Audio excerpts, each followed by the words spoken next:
जी नमस्कार, स्वागत है आप सभी का टेक्स्ट बुक सुपर कोचिंग पर। मैं हूं आपकी मैथ्स फैकल्टी हिमांशु गुप्ता।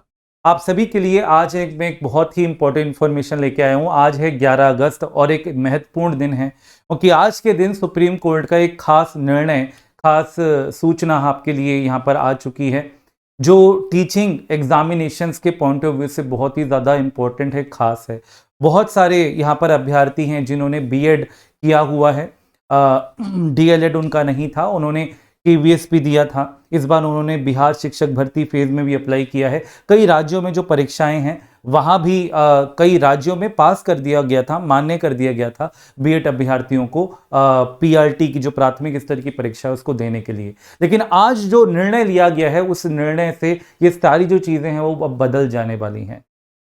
अगर मैं आपको यहां पर बताऊं तो सुप्रीम कोर्ट ने एनसीटीई के गजट नोटिफिकेशन 28 जून 2018 को खारिज कर दिया है। सबसे पहले जो जोधपुर के हाई कोर्ट है उन्होंने ये निर्णय लिया था, इसको खारिज किया था और इसी निर्णय को यहां पर सुप्रीम कोर्ट ने बहाल कर दिया है। यानी इसी निर्णय को उन्होंने जो है बहाल कर दिया है। उन्होंने बोला है कि अब जो बीएड अभ्यर्थी हैं वो प्राथमिक स्तर पे जो है जितनी भी भर्तियां हैं उनके लिए वो एलिजिबल नहीं है।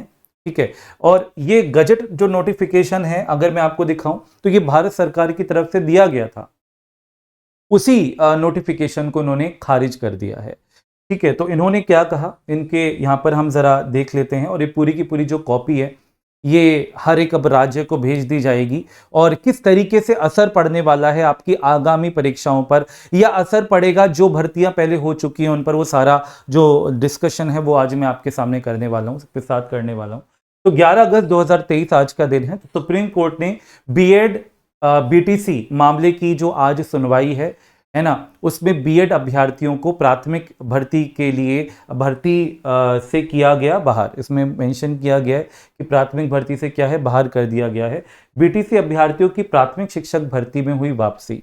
ठीक है, जो बीटीसी छात्र थे, ठीक है, अभ्यर्थी थे जो यूपी से जिन्होंने करा हुआ होता है डिप्लोमा, उनको बीटीसी छात्र कहते हैं ना। यूपी से अगर आपने डिप्लोमा किया हुआ है तो उनकी प्राथमिक शिक्षक भर्ती में वापसी हो गई है, उनके लिए एक खुशी की बात है। लेकिन जितने भी बीएड कैंडिडेट्स हैं उनके लिए दुख की बात है। तो ये वाली बात है। आगे देखते हैं कि बीटीसी अभ्यर्थी प्राथमिक शिक्षक भर्ती के लिए रहेंगे पात्र, बीएड अभ्यर्थी हुए बाहर। राइट, तो यहां पर ये बात उन्होंने कही है। सुप्रीम कोर्ट ने बीएड अभ्यर्थियों को प्राथमिक शिक्षक भर्ती से बाहर कर दिया है। सुप्रीम कोर्ट ने दो जजों की बेंच, दो जज थे यहाँ पर, उनका नाम भी मेंशन है, सुधांशु लोहिया और अनिरुद्ध बोस की बेंच ने आज प्राथमिक शिक्षक भर्ती में बीटीसी अभ्यर्थियों को पात्र माना और बीएड अभ्यर्थियों को प्राथमिक शिक्षक भर्ती से बाहर का रास्ता दिखा दिया। और सुप्रीम कोर्ट की तरफ से ये ऑर्डर की कॉपी जल्द अपलोड कर दी जाएगी, हर एक राज्य को भेज दी जाएगी। अब सबसे पहली बात तो ये कि सुप्रीम कोर्ट का निर्णय लिया गया, सुप्रीम कोर्ट ने निर्णय लिया है तो इस निर्णय को कोई नकार नहीं सकता, क्योंकि सुप्रीम कोर्ट आपको पता है सर्वोच्च है हमारे देश में, है ना, सर्वोच्च न्यायालय है। उसका जो निर्णय है वो सर्वोपरि होता है, मान्य होता है। बस यहाँ पर एक ये किया जा सकता है कि आप एक रिव्यू पिटीशन जो है वो हम अपनी तरफ से फाइल कर सकते हैं। उसमें बस ये होता है कि आपने जो निर्णय लिया है आप उस पर फिर से विचार कर लीजिए, ठीक है, कि वो सही है या नहीं, और फिर आप निर्णय लीजिए। 100 से 99%, 98% केसेस में यही होता है कि जो डिसीजन पहले लिया गया होता है वही डिसीजन लिया जाता है, मात्र 1-2% में चेंजेस आते हैं। और ये जो मामला है काफ़ी समय से अटका हुआ था, आप सभी को पता है। केवीएस की जो वैकेंसीज हैं, केवीएस का जो रिजल्ट है वो भी इस वजह से नहीं आ पा रहा था। तो अब उसका जो रिजल्ट है आपको बहुत जल्द देखने को मिल सकता है, क्योंकि ये निर्णय ले लिया गया है। तो केवीएस की आपकी जो वैकेंसी थी उस पर सीधा सीधा ये असर पड़ेगा। जो भी बीएड कैंडिडेट्स थे वो यहां पर एलिजिबल नहीं होंगे, ठीक है, सीधा सीधा असर पड़ेगा, क्योंकि 2018 का जो गजट नोटिफिकेशन है वो उन्होंने खारिज किया है 28 जून 2018 का।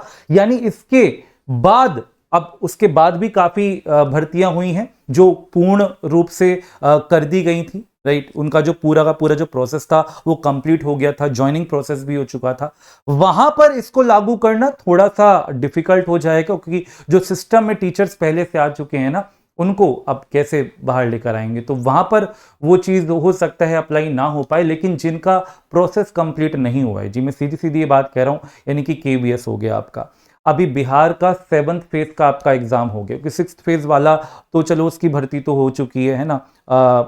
जो टीचर्स थे वो भी अपनी अपनी पोस्ट पर जो है लग चुके हैं, तो वहां पर तो लागू नहीं किया जाएगा। लेकिन अगर मैं बात करूं अभी जो बिहार 7th फेज का एग्जाम है, वहां भी जो केस था चल रहा था कि बीएड वालों को एलिजिबल कर दिया जाए, तो वहां पर अब सीधा सीधा ये असर पड़ेगा। और जहां तक है अब ये सभी राज्यों को एक कॉपी भेज दी जाएगी कि जो प्राथमिक शिक्षक भर्ती है वहां पर बीएड वाले जितने अभ्यर्थी हैं वो यहाँ पर अभी मान्य नहीं होंगे।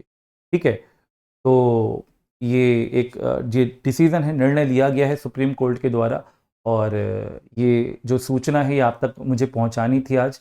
हालांकि अभी एक पेड क्लास है, लेकिन मैं आप लोगों से ये चाहूँगा कि आप लोग इस सूचना को हर जगह मैक्सिमम शेयर करें, क्योंकि ये बहुत महत्वपूर्ण सूचना है, ताकि आगे आने वाले जो अभ्यर्थी हैं अगर वो प्राथमिक शिक्षक बनना चाहते हैं तो वो जो है डीएलएड या बीटीसी, ये सब जो आपके जो डिप्लोमा जो टीचिंग एग्जाम्स में जो भी डिप्लोमा होते हैं, ठीक है, वो एलिजिबल हैं, उन्हीं को वो करना है। तो वो एक तरीके से असेंशियल क्वालिफिकेशन हो गया है अब आपके लिए, राइट। तो उन तक ये इन्फॉर्मेशन पहुंचाना बहुत ज़रूरी है। आपके छोटे बहन भाई होंगे, आपके रिलेटिव्स होंगे, आपके दोस्त होंगे, ठीक है, तो ये इन्फॉर्मेशन आप उन तक ज़रूर और ज़रूर पहुंचाएं। और ज़्यादा जानकारी के लिए पूरा का पूरा जैसे ही ये नोटिस भी मेरे पास आएगा ये भी मैं डाल दूंगा, और भी जो भी आगे इन्फॉर्मेशन है क्या नहीं है, सारी की सारी सूचनाएं आपको मिल जाएंगी। उसके लिए टेलीग्राम चैनल है आपके लिए, यहाँ पर मेंशन भी है, मैं लिख देता हूँ, मैथ्स बाय हिमांशु सर।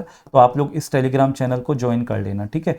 जो भी आगे की जो भी इन्फॉर्मेशन होगी और जो भी जानकारी होगी वो आपको इस टेलीग्राम चैनल पर मेरे द्वारा दे दी जाएगी। तो मिलते हैं आप लोगों से अगले सेशन में, तब तक के लिए जय हिंद, जय भारत, नमस्कार। आप सभी का दिन बहुत बहुत शुभ।